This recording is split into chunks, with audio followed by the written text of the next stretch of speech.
La Fondation Khalei a pour entre autres objectifs d'améliorer les conditions de scolarisation des enfants en construisant des projets répondant aux besoins identifiés dans plusieurs localités du Sénégal. Je m'appelle Chérif Samsidine Sarr, je suis le représentant pays de la Fondation Khalei. Fondation Khalei, c'est une organisation espagnole, c'est une fondation espagnole qui travaille au Sénégal depuis les années 2005, principalement dans les régions de Saint-Louis, de Louga, de Thiès, de Diourbel.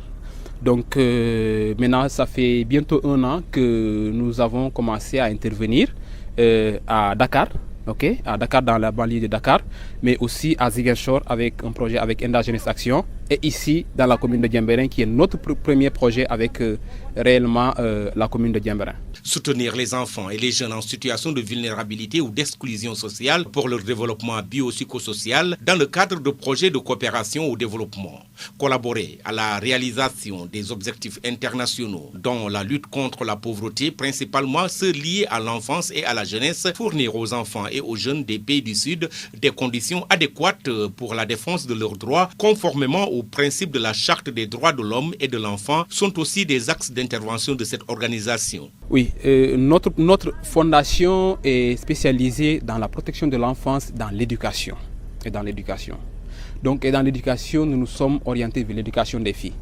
Parce que nous avons constaté qu'au Sénégal et en Afrique de façon générale, la femme joue un rôle très important, en tout cas dans le bien-être des familles. Les obstacles à l'éducation d'enfants en situation de vulnérabilité sont nombreux. Ceux qui concernent les filles le sont encore davantage car elles sont victimes d'inégalités et souffrent de discrimination tout au long de leur parcours. Quand elles sont scolarisées, de nombreux facteurs peuvent influer négativement sur la poursuite de leurs études, tels que la pauvreté des familles, l'éloignement des établissements scolaires et le poids des traditions ou encore les grossesses précoces. Parce que les études ont montré qu'au Sénégal, en réalité, l'abandon scolaire ne se trouve pas au niveau du primaire. C'est quand les enfants vont au CM qu'on est beaucoup plus un taux d'abandon. Donc le CM coïncide avec la période de puberté, donc coïncide avec beaucoup de facteurs qui changent dans la vie de l'enfant. Et donc cette période-là, il faudrait accompagner les enfants, il faudrait les former, il faudrait leur donner des cadres vraiment où ils puissent accueillir des connaissances. Les projets de la Fondation Khalei sont développés en étroite collaboration avec les communautés. Dans la collectivité locale de Diembéring, la principale problématique de l'éducation des filles identifiée est liée à la récurrence des grossesses précoces, principale cause de l'abandon scolaire. Le coût du projet est estimé à 63 millions de francs CFA. Donc pour une durée de 2 ans. Le projet Edianjang l'école, c'est un projet Edianjang, le nom c'est un nom Diola, comme on le dit. Et en milieu Diola, quand on te dit que tu es Edianjang, cela veut dire que tu es beau ou tu es belle. Donc, Edianjang l'école, on veut tout simplement faire comprendre aux jeunes, aux filles, aux adolescents et aux adolescentes que la beauté ne se trouve pas dans ton habillement, que la beauté ne se trouve pas dans combien de copains tu as, ou bien la beauté ne se trouve pas dans la richesse de tes parents. La beauté se trouve pour nous dans la performance scolaire. Donc, Edianjang l'école. Donc, la vraie belle fille, c'est cette fille-là qui est capable d'avoir de très bonnes notes à l'école, qui est capable de réussir et d'être autonome. C'est pourquoi on appelle le projet Edianjang l'école. Un projet qui a principalement 3 volets. Le premier volet, c'est l'appui scolaire. Nous avons constaté que dans nos écoles, dans le système sénégalais de façon globale, les enfants en difficulté d'apprentissage, disons qu'on appelle communément au Sénégal les derniers de la classe, sont les enfants qui sont victimes de moqueries. On dit qu'ils sont nuls. Il y a même parfois les enseignants qui ne les aident pas en les chargeant vraiment de mots négatifs qui font que ces enfants qui ont des difficultés, qui ont besoin d'être accompagnés, vraiment ne trouvent pas de cadre. Ces enfants-là, pour la plupart des cas, ils peuvent traîner pendant beaucoup de temps au niveau du cycle primaire, mais quand ils vont arriver au niveau du cycle moyen, ils sont déjà des gros gaillards, donc, et qui terminent par abandonner. Donc, premièrement, nous travaillons avec les écoles primaires de la commune de Diembéring pour que ces enfants en difficulté d'apprentissage, c'est-à-dire qu'on appelle les enfants communément, que même si on n'aime pas cette expression, les derniers de la classe, les 10 derniers de la classe, on essaie de voir dans chaque école, on paye un enseignant pour qu'il puisse les donner des cours de renforcement 3 fois dans la semaine. Et l'objectif, c'est qu'à la fin du projet, que l'ensemble de ces enfants qui traînaient, qui avaient des difficultés, qu'on puisse en tout cas les aider à améliorer leur performance scolaire et à aller de l'avant. Ça, c'est le premier volet. Le deuxième volet, c'est qu'on a constaté que dans la commune de Diembéring, la référence, c'est vraiment le monsieur ou le gentle boy, le garçon qui a une copine touriste, espagnole, française, allemande, ou bien le garçon qui est aussi tout le temps avec des touristes et qui est capable de donner 1000 francs, 100 francs, de donner de l'argent aux filles, etc. Donc ce sont ces gens-là qui sont des références. Les gens qui étudient ne sont plus des références.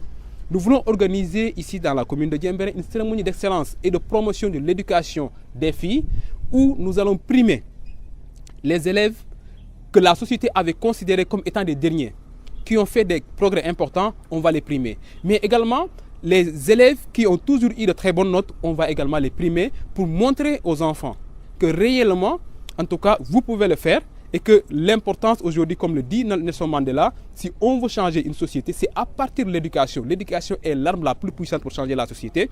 Donc nous voulons réorienter vraiment les références des jeunes vers des jeunes qui ont vraiment étudié. Donc ça, c'est vraiment le premier projet, l'éducation. L'autre volet, nous avons parlé plutôt de la question de la santé et de la reproduction. Les jeunes chez nous et les adolescents n'ont pas de connaissances sur la santé et la reproduction. Donc nous connaissons une maternité précoce, nous connaissons une paternité précoce dans la commune de Diembéring, un peu partout dans les villages de la Casamance.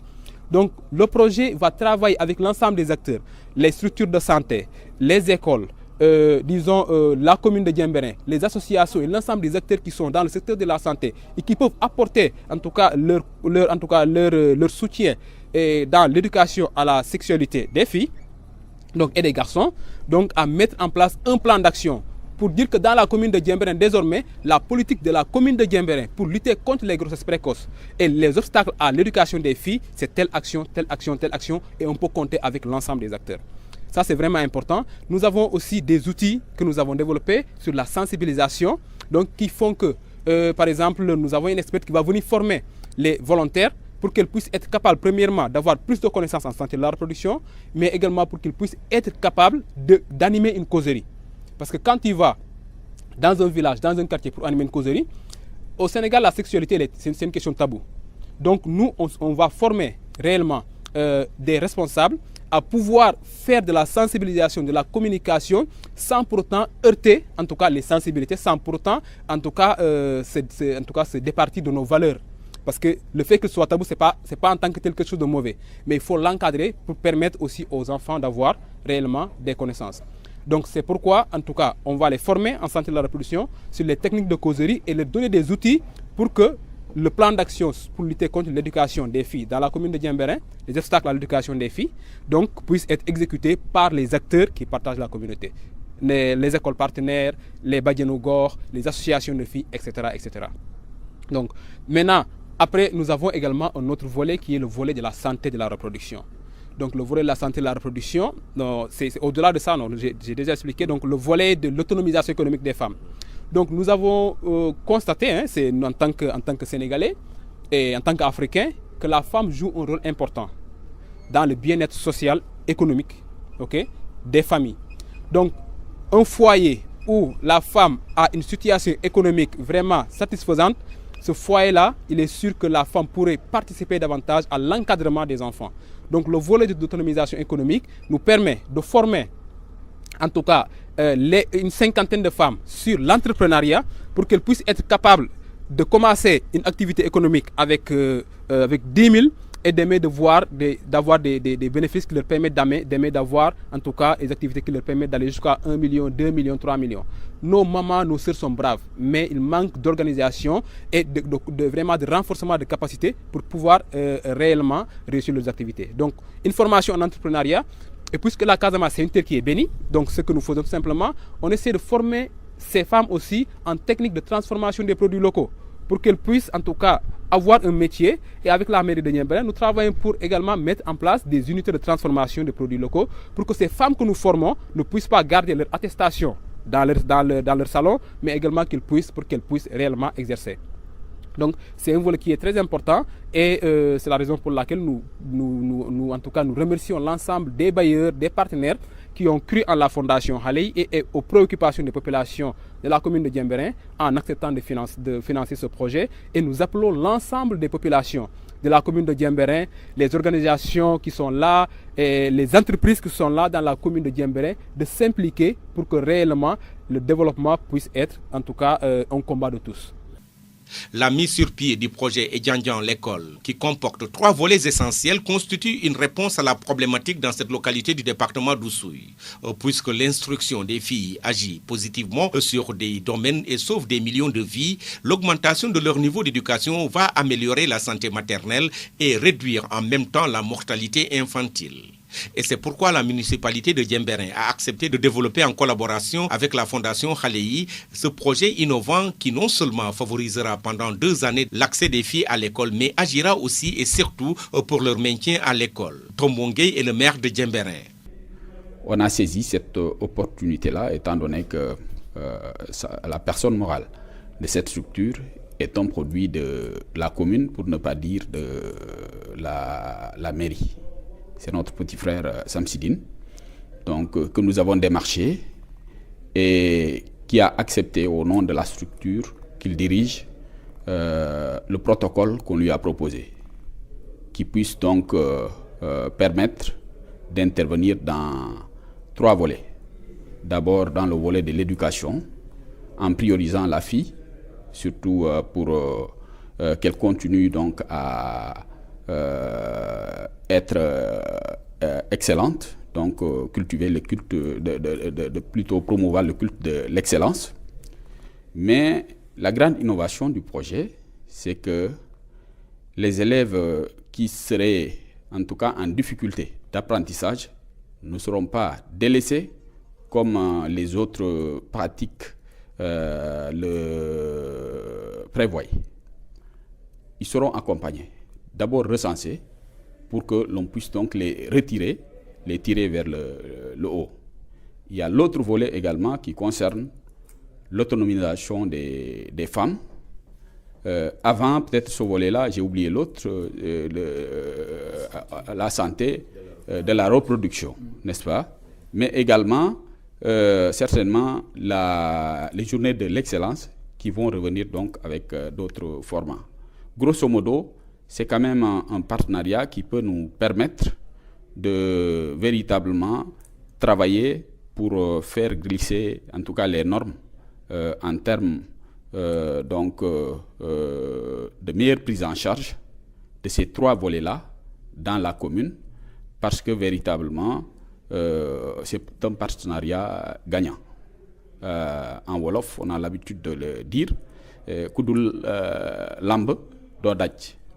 Nous diversifions donc nos partenariats pour faire en sorte que à l'arrivée, l'on puisse donc avoir des résultats qui peuvent nous permettre d'améliorer en tout cas les conditions de vie des populations dont nous présidons aux destinées. Favoriser la scolarisation des filles dans cette collectivité locale, c'est à la fois lutter contre un facteur important d'exclusion et apporter une contribution essentielle pour l'avenir des familles, des communautés et pour le développement économique et social de notre pays, le Sénégal.